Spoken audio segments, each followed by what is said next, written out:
One of the things that I like to do when I'm encounter a problem or I'm faced with something that I don't know how to work through is I will think about it really hard and get it locked in my head, and I'll go through my day not really thinking about it, um, and it'll be over the course of like 2, 3, 4 days, sometimes even a week, where I have an issue, and you know I'll give it a lot of thought, not seeing any light of day as to how it's going to be resolved.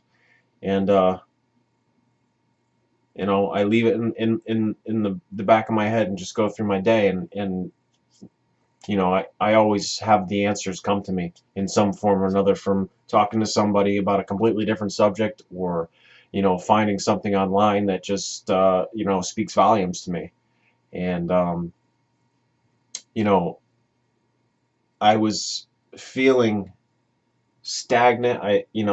Not moving forward in everything that I want, even though I know that I'm working my butt off um, you know, to become like a motivational speaker and a great Teen Beachbody coach, and enjoy all the benefits of what that's going to bring for me.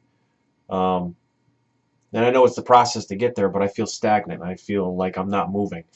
Um, and one of the things that I heard was uh, from Jim Rohn, and he's talking about how when there's always a recession, after that there's always an expansion.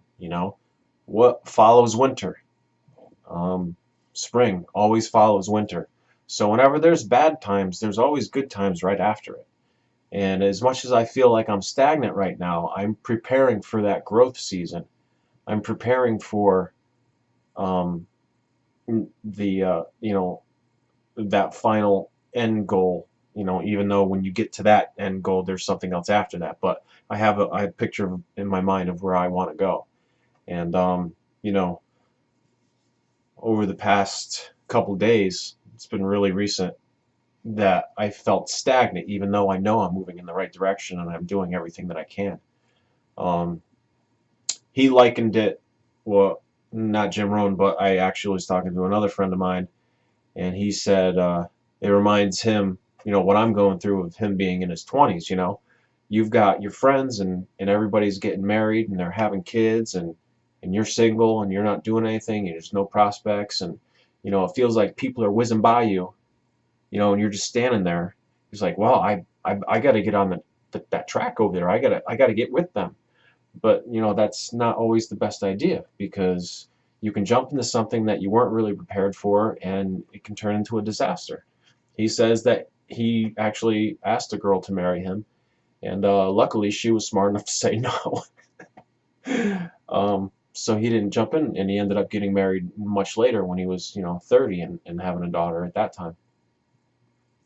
And people are always saying, well, you'll be in your 50s, when she graduates high school and whatnot. He's like, so, still here working, you know, you're not gone. You can still do everything.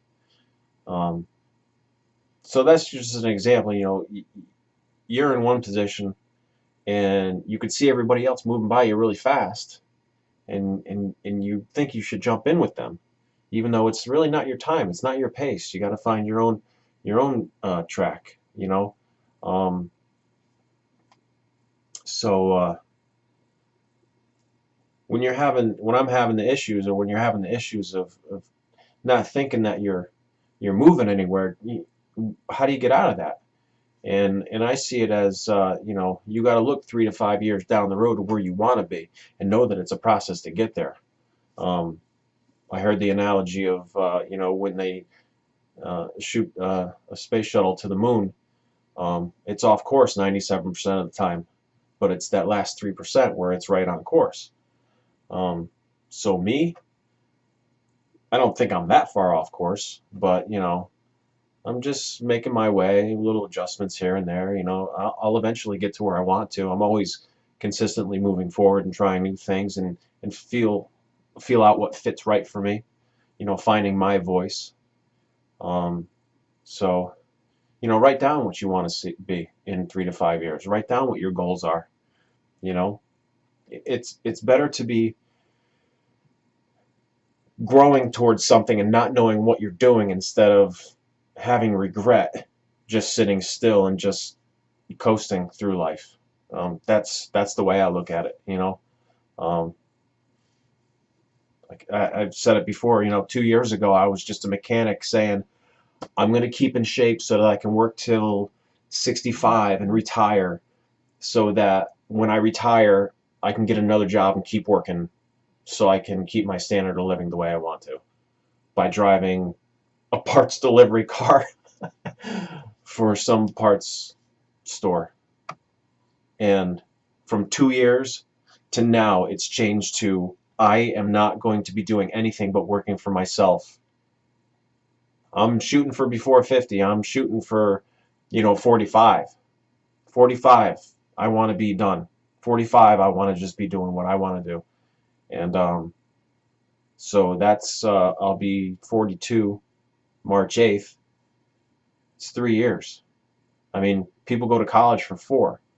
And, you know, I just want to show you some stuff. Like, this is notebooks that I have of notes that I've just written over the past couple days. And I got these for Christmas, where I carry one of these notebooks around.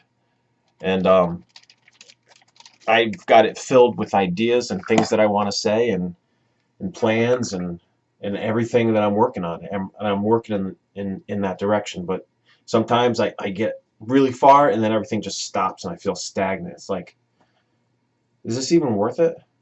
Absolutely. It's absolutely worth it. Even same with fitness, I try really hard, is it even really worth it? What am I doing? It's 100% worth it. It's 100% worth it to add another 20 years at the end of my life from being healthy and fit. So, yeah, if you're feeling stagnant and you're not really, you see other people going by you, it's all right. As long as you're moving forward, just keep going. So, have a great night.